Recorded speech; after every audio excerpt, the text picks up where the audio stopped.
your first business, you're starting up, you go and you borrow money to make money. Isn't that what we were taught? We need money to make money. Now, studies also show that 90% of businesses that start, they fail within 2 years. Have you guys heard that? It means that if 90% of people who have went and borrowed money are going to fail in 2 years, what will happen to them?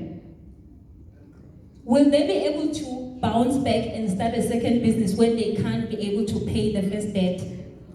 It's not going to happen. So we already have killed 90% of young people who are starting a business. Because when you owe, you cannot go back to the bank and say, sorry, remember that other money, you know what.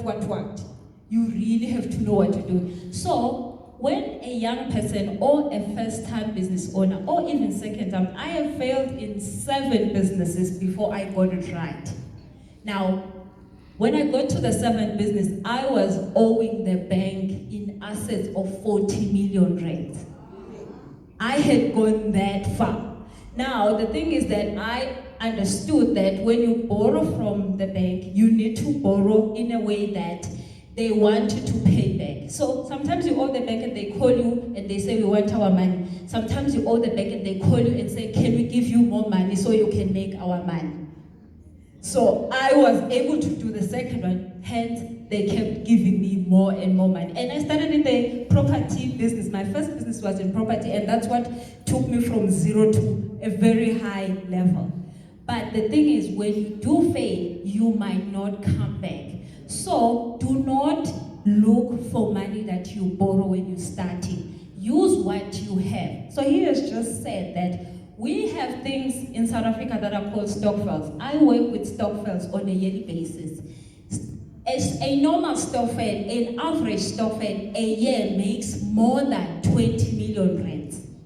That is a group of about 15 to 16 people. They made around them 20 million rand. And this 20 million rand is not the one that they have only just pop out from their pockets.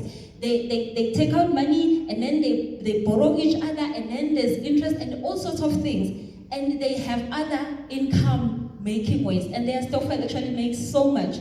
But at the end of the year, what do they do with their money? They take it all to Pick n Pay. And that's the end. I mean, they buy rice that they use in November when it's already expired. That's what happens. We all know that, right? So, if we could take that money and use it in a different way, in a way that creates more money, we will not have to borrow money to start our businesses. But also, we will be able to always have money to support us in our businesses.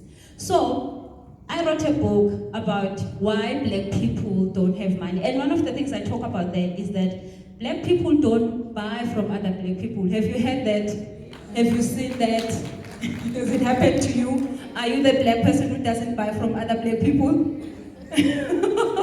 Wow. So, but why is that? Why is it that black people don't buy from other black people? The thing is this: if I am Sipho from Tembisa and I create a jean brand and I say my jeans are 5,000 rand, and there's another brand in Sentin that has just started a jean brand, it's 5,000 rand. Would you buy a Sentin jean for 5,000? Would you buy a Tembisa, a Sipho jean for 5,000? You're gonna tell Sipho from Tembisa that he is crazy. He can't be charging us 5,000 for what?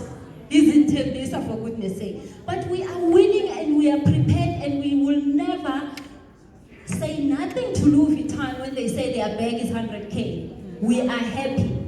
So the problem is that within us, we have not been taught how to take care of ourselves. Because if I can't take care of me, Busi, I can't take care of the next person. So we need to first fix us. So that whole thing of, if I'm buying from Sipho, he might sell 100 jeans and make 1 billion, and then he is not going to be like me, he's going to go and stay in Sentin. That is the problem, isn't it?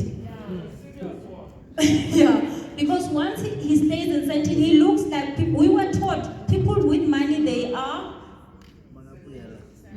yes, they are greedy, they are the stuff that is not okay, right? So we don't want to be those people. We also don't want our friend or our whoever to be that person. So it's better when we are all just sitting here being broke. Hence we will gladly go and be more broke so that we look and feel like we are, like what we know. But it's time, guys. It is time that we get out of that. It is time that we understand what we are having as a problem. It's not a money problem. It's a mindset problem that we were taught what money is. So when apartheid happened in this country, we lost our fathers. They went away and never came back. And they were going to get what? Money. So all of a sudden, money to us is no longer a happy thing. It took our fathers away. And families got hurt, and all the ills we see comes from all of that, isn't it? I mean, today, who is in the jail? 90% of the people in jail are men, right? Why are they there?